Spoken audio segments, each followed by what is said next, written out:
Hola, gracias por la invitación. Soy el doctor Hugo Mendieta Cerón, profesor de tiempo completo de la Facultad de Medicina de la Universidad Autónoma del Estado de México y jefe de investigación del Hospital Materno Perinatal Mónica Pretalini Sáenz. Voy a compartir con ustedes el tema de fisiopatología de la obesidad. A manera de introducción, tenemos que la dieta y los cambios en el estilo de vida durante el último siglo han llevado a una pandemia de obesidad tanto en países desarrollados como en vías de desarrollo, asociada a enfermedades metabólicas que incluyen la diabetes mellitus tipo 2 y la aterosclerosis, entre otras. En el rubro de epidemiología, diversas publicaciones citan a México como el país más obeso del mundo. De hecho, 72% de las mujeres y el 67% de los hombres tienen sobrepeso o son obesos.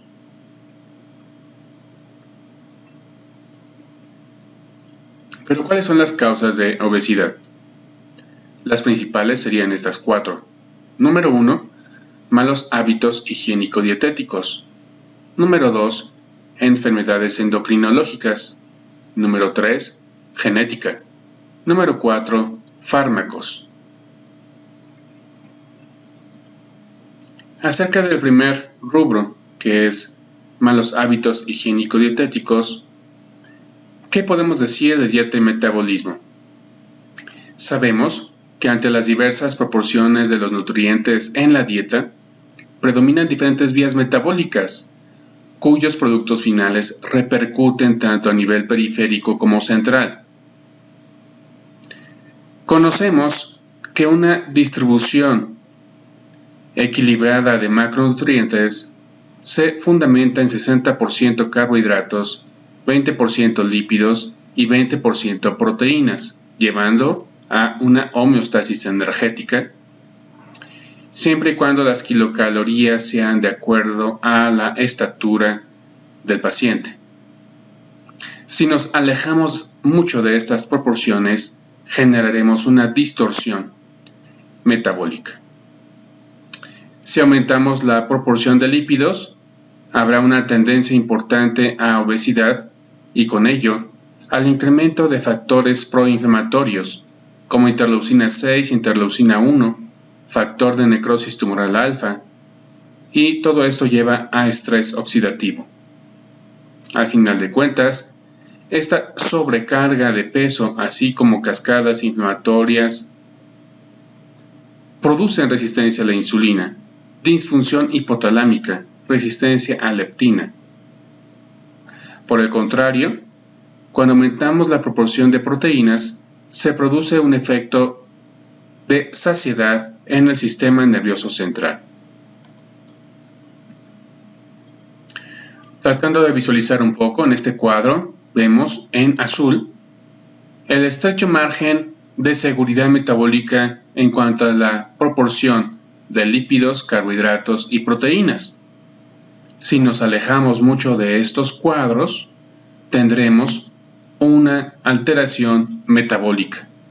Puede ser por deficiencia de nutrición y además en amarillo está todo lo que nos lleva a lipotoxicidad. Podemos encontrar glucotoxicidad.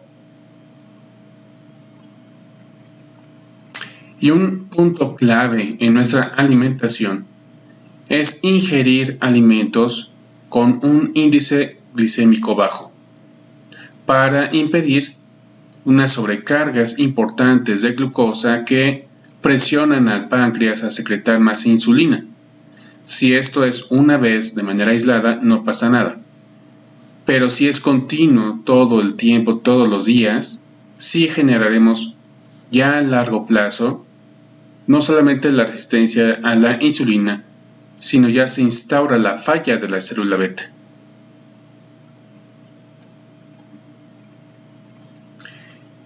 En este artículo, cuya portada muestro, tuve oportunidad de redactar junto con el doctor Carlos Diegues, el doctor Miguel López de Santiago de Compostela, la regulación hipotalámica de la ingesta por nutrientes y estado metabólico, es decir, cómo van cambiando las señales hipotalámicas de acuerdo a lo que nosotros comemos.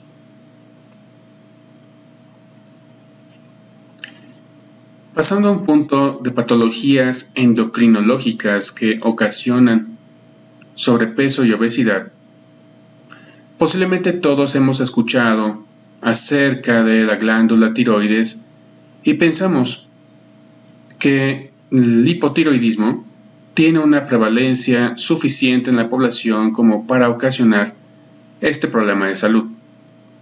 La realidad es que esto pudiera estar sobreestimado por los propios pacientes. Piensan que es una patología de la glándula tiroides y en su mayoría no es así. Algunas otras enfermedades endocrinológicas que ocasionarían aumento de peso pudiera ser una enfermedad de Cushing, pero su rareza, su baja prevalencia en la población, hacen ínfimo su aporte a la pandemia de sobrepeso y obesidad a la cual estamos haciendo frente. Al final de cuentas, tenemos el problema de un tejido adiposo que puede no dejar de crecer. Desarrolla mecanismos para que el adipocito que esté en la parte más central del tejido adiposo visceral no muera. Es decir, desarrollan mecanismos de angiogénesis y sobrevivencia con bajo aporte de oxígeno. A mayor tejido adiposo visceral, tenemos mayor cantidad de leptina. La leptina tiene diferentes efectos deleterios en el organismo. Por ejemplo, disminuye la cantidad de óxido nítrico, aumenta la endotelina, aumenta la agregación plaquetaria y susceptibilidad a trombosis, el colesterol en macrófagos, así como la proliferación y migración de células endoteliales. Pero también aumenta la concentración de factor quimiotáctico de monocitos tipo 1, los cuales harán que los monocitos periféricos detecten esta señal y vayan hacia donde están los adipocitos. Estos monocitos se transformarán en macrófagos que fagocitarán grasa y podrán convertirse en más adipocitos, de tal manera que es una estimulación continua y de miles de células, acrecentándose y acumulándose cada vez más. En el aspecto de la genética, prácticamente todas las causas genéticas conocidas de obesidad tienden a aumentar la ingesta de energía. Los genes que regulan la vía de señalización de la leptina son particularmente importantes para la homeostasis energética. Sí es importante aclarar que las fallas genéticas que ocasionan obesidad son mínimas, son en familias aisladas y por lo tanto no explican el aumento en sí de la pandemia de obesidad.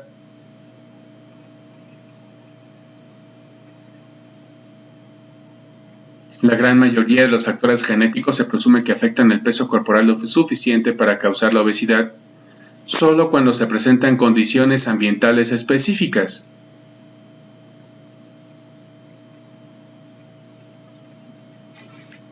Entonces, el tejido adiposo hay que verlo como un órgano endocrino y parácrino que libera citoquinas involucradas en inflamación, coagulación, fibrinólisis, resistencia a insulina, diabetes, aterosclerosis y algunas formas de cáncer.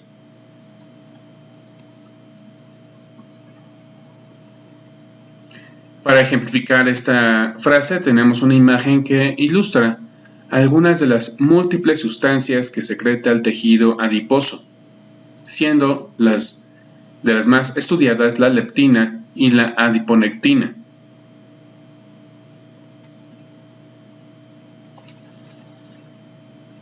¿Cómo interviene el sistema nervioso? A nivel del sistema nervioso central, los neuropéptidos catabólicos pro-opiomelanocortina y transcrito regulado por cocaína y anfetamina, que sería POMC y CART, y los neuropéptidos anabólicos, neuropéptido Y, péptido relacionado con agouti, que serían NPY-AGRP, desempeñan un rol clave en el control energético. En la imagen que vemos en esta diapositiva hay un corte de hipotálamo y la ubicación del núcleo arqueado o arcuato, el núcleo ventromedial, dorsomedial lateral, que son los principales en el control de la ingesta. Algunas señales del intestino se transmiten desde el núcleo del tracto solitario a centros neuronales principales, como los núcleos que hemos mencionado del hipotálamo, así como el tálamo ventral. La integración de todas estas señales aferentes relacionadas con la presencia de alimentos en el intestino regula el tamaño de la porción de las comidas. En esta portada de otro artículo que tuve oportunidad de realizar, plasmamos algunos de los principales péptidos gastrointestinales que controlan la homeostasis del peso corporal.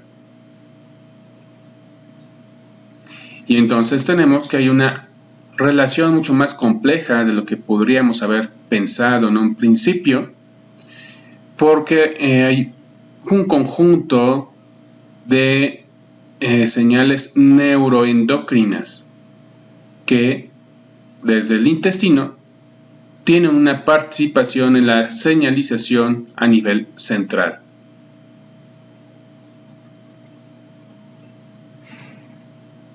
Continuando con esta importante relación de intestino con sistema nervioso central, en otra revisión que tuve oportunidad de hacer con este tema, encontramos acciones diferentes de cada una de las hormonas intestinales y su implicación en el control de la ingesta.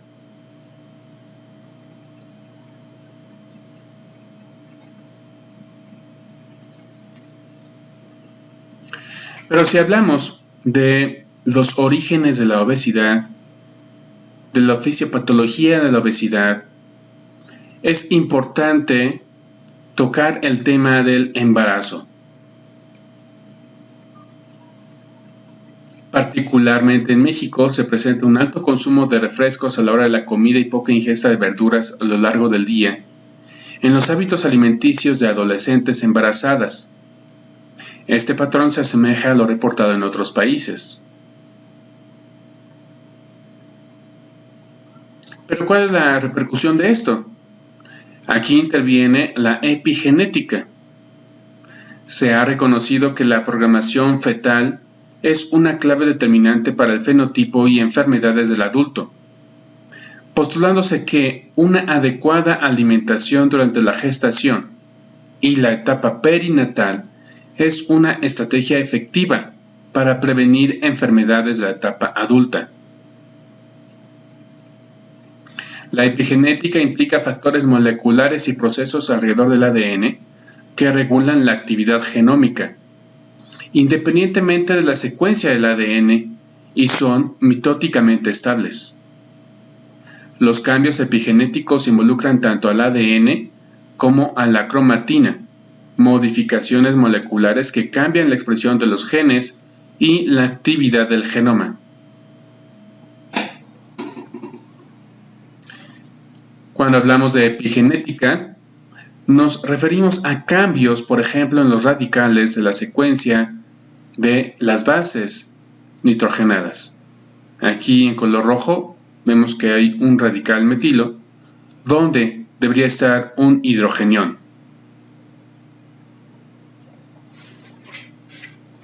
Eso se llama metilación. Puede haber también cambios en las histonas o modificadores, así como alteraciones en la secuencia del ADN.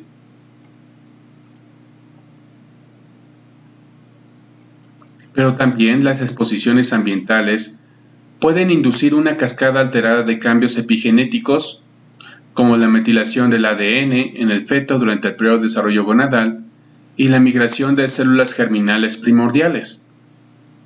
La metilación aberrante del ADN de la línea germinal puede ser hereditaria y se denomina epimutaciones de la línea germinal. Y vean en esta imagen que una exposición del medio ambiente en una mujer gestante, que sería generación F0, podrá hacer susceptible a generaciones venideras para que por cambios en la línea germinal trascienda diferentes generaciones, hasta 3 generaciones. Y esto explicaría en parte la pandemia de obesidad por exposiciones medioambientales, y un ejemplo bien estudiado es por el DDT. Pero hay diferentes agresiones ambientales que se ha demostrado sí afectan la susceptibilidad a la obesidad.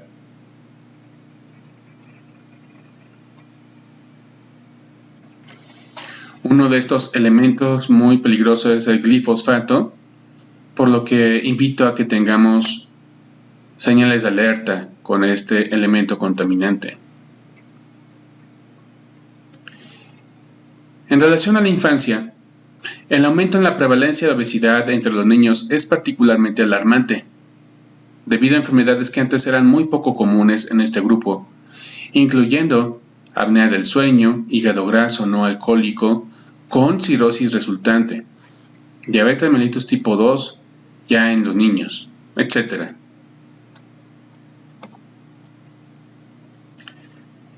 Tuve oportunidad de hacer un estudio comparativo de niños de Toluca y niños de Bogotá. Aquí podemos visualizar a los colaboradores de esta publicación y encontramos lo siguiente para nuestra población de niños de quinto año de primaria. El índice de masa corporal promedio en los pequeños de Colombia fue de 16.9. Para México fue de 20.4. El nivel de glucosa en los niños de Colombia fue de 85.7. Para los niños de México, 93.6. Y cabe mencionar que ambas poblaciones estuvieron pareadas por sexo y edad, ilustrando que si ahorita estamos en malas condiciones, se está gestando una peor situación poblacional en México, porque los pequeños vienen todavía peor, en muy malas condiciones metabólicas, que los que ahorita son adolescentes o adultos.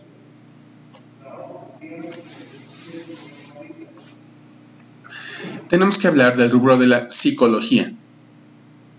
Si fuese tan sencillo entender la obesidad como una sumatoria o resta de vectores de las principales causas que la ocasionan, sería muy fácil su intervención y su control. Sin embargo, no es así. Intervienen condiciones como depresión o ansiedad que desvían, distorsionan, alteran lo que esperaríamos de una intervención o de la génesis o explicación de la obesidad.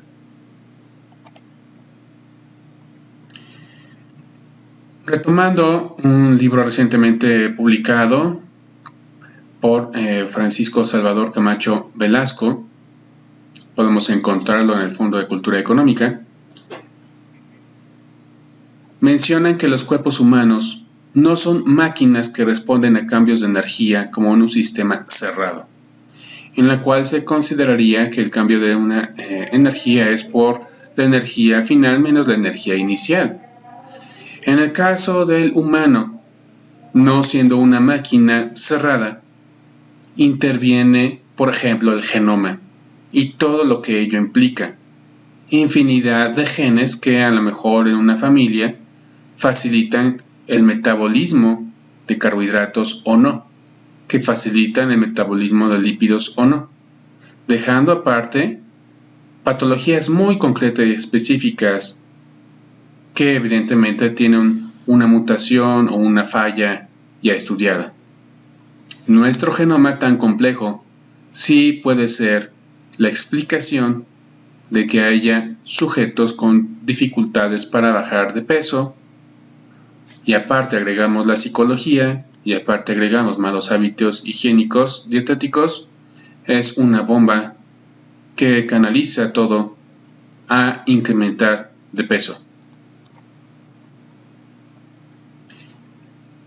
Encontré esta excelente revisión de Janet Tomiyama, en la cual analiza el aspecto psicológico de la obesidad. Menciona los siguientes puntos muy importantes. El estrés interfiere con los procesos cognitivos tales como función ejecutiva y autorregulación. Ya con eso es suficiente para que un sujeto no respete horarios definidos de comida o que esté con ingestas en poca cantidad pero a cada rato. En segundo lugar, el estrés puede afectar el comportamiento al inducir a comer en exceso y al consumo de alimentos ricos en calorías, grasas o azúcar, al disminuir la actividad física y acortando el sueño. Tercera, el estrés desencadena cambios fisiológicos en el eje hipotálamo, hipófisis suprarrenal, procesamiento de recompensas en el cerebro y posiblemente en el microbioma intestinal. Finalmente, el estrés puede estimular la producción de hormonas y péptidos bioquímicos como la leptina, la grelina y el neuropéptido Y. Y con estos puntos que se tratan en esa revisión, vemos que es muy difícil comprender como una máquina cerrada al cuerpo humano, al sujeto con sobrepeso y obesidad.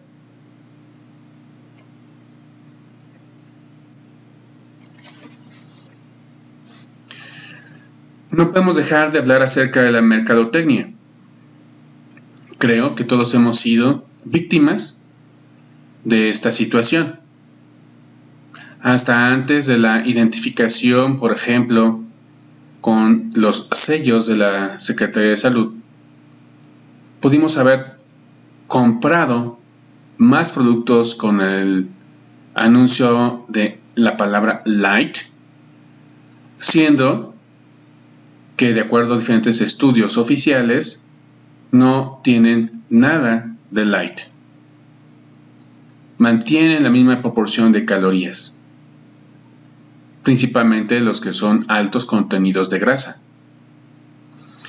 Y los que son altos contenidos de azúcar prácticamente no reducen nada su proporción.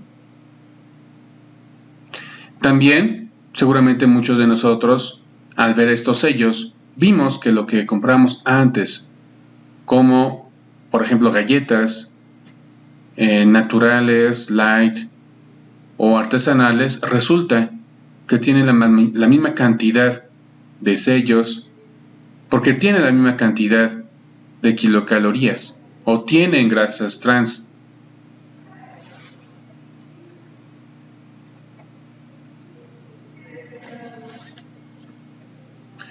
Un aspecto importante también a tratar es el de las condiciones sociales y política.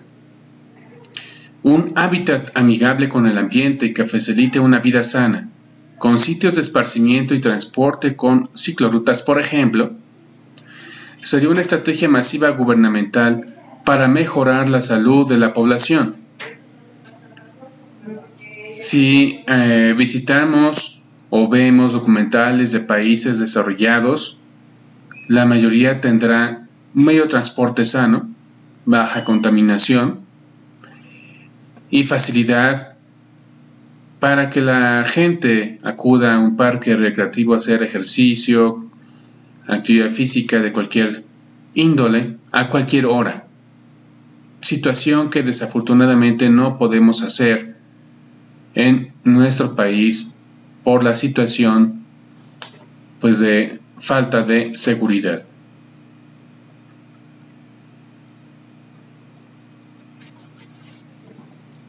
¿Qué podemos concluir? Que la obesidad es una enfermedad multifactorial y aunque existen variables con mayor peso en su génesis como alimentación y actividad física deficientes, también contribuyen otras más complejas y difíciles de analizar como la epigenética, psicología, medio ambiente. Pero el rol de la mercadotecnia, condiciones sociales y política es piedra angular en el entendimiento de la pandemia de obesidad.